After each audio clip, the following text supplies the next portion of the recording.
Lafa keenyarraa nu buqqisanii hiyyummaadhaatiin nu rukutanii aadaa fi afaan keenya balleessanii mana hidhaatti nu dararanii amma garuu dinnee kan irraa gonkutti fufundaan. Asaasa sagalee jira qilleensa wal buqqaatu yaatu.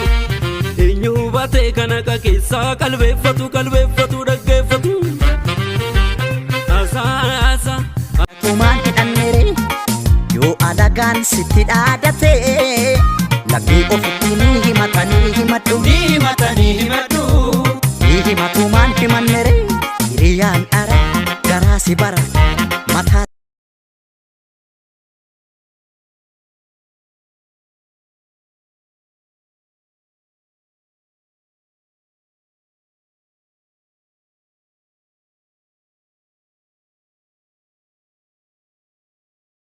Angade hambo koti Kiransi eyi arite Otonin uftasi egu Eda torra fin barite Ya birbir sawarra bebe Enyu murada telata Anu mafsi gargar basu Wagame kaya dadata Kololani to mali mano gargar nu basu Fiya danjaro Kololani to mali mali gargar nu basu Fiya danjari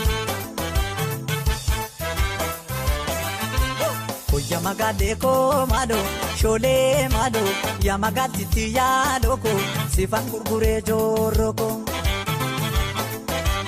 Koya magade ko mado Ya shole mado Ya magati tiya luce Sirba sagale nang aduce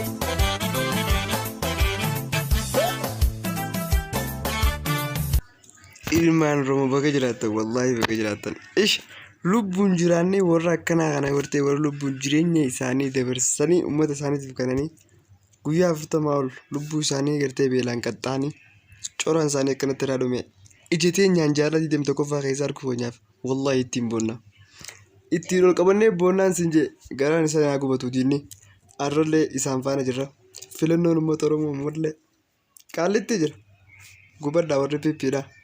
Manni Oromoo filannoon isaanii dhibbatti qaalitti jira. Yoo warra qaalitti jiran kan inni qabne filannoo wanni jaama Oromiyaa keessa gaggeeffamuufis hin taasisu gaggeeffamuufis hin deemtu. Kana amanne yeroo arraan tana keessatti uummanni Oromoo ittiin boonuu qabna. Aktiivistoota warra lubbuu isaanii dabarsanii uummata Oromootiif kennan kan sagantaa biraatiin amma walitti deemnee turtii gaariin isin jaalamii ta'u.